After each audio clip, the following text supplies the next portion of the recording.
I was lying in bed staring out my window. The blinds were drawn and I could see the many lamp posts glowing in the driveway. I couldn't fall asleep, and I had work early. Frustrated, I remembered the last time he asked if I'd been raped as a child. I told him several times before that I was raped when I was 16 by two 30-year-old men. I'd also told him I'd been raped in college and further assaulted after I graduated and continued to date men. I remembered how many times he'd sent me charts on female fertility whenever I tried to explain the reasons behind why it's inappropriate for 30-year-old men to date 18-year-olds. I remembered how many times he'd lied to me or denied things he definitely said, just to make me feel like I was crazy or stupid. I remembered how many times he'd call me a whore, a slut, a narcissist, and a thought. Then I snapped.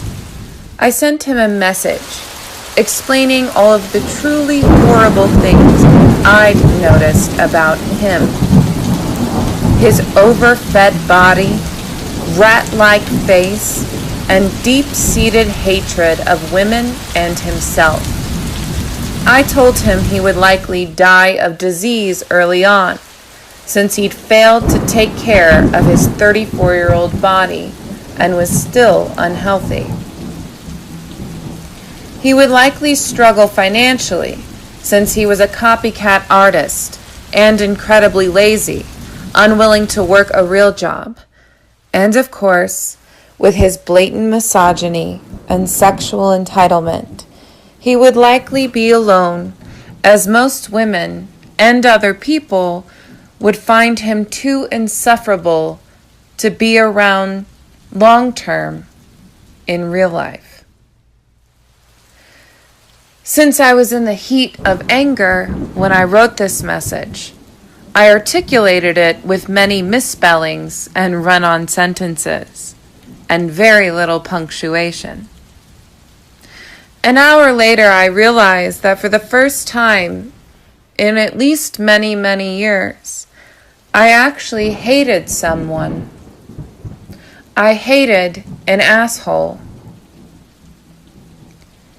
And he had poisoned me with his hatred. Hate, no matter how justified, acidifies us from the inside out, just like poison. At that point, I had to make myself throw up in order to keep from dying from the poison. I just made sure that the vomit landed all over him. And then I felt the hate no more.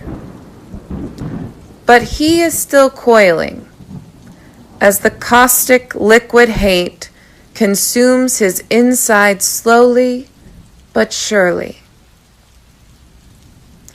dying on his own accord.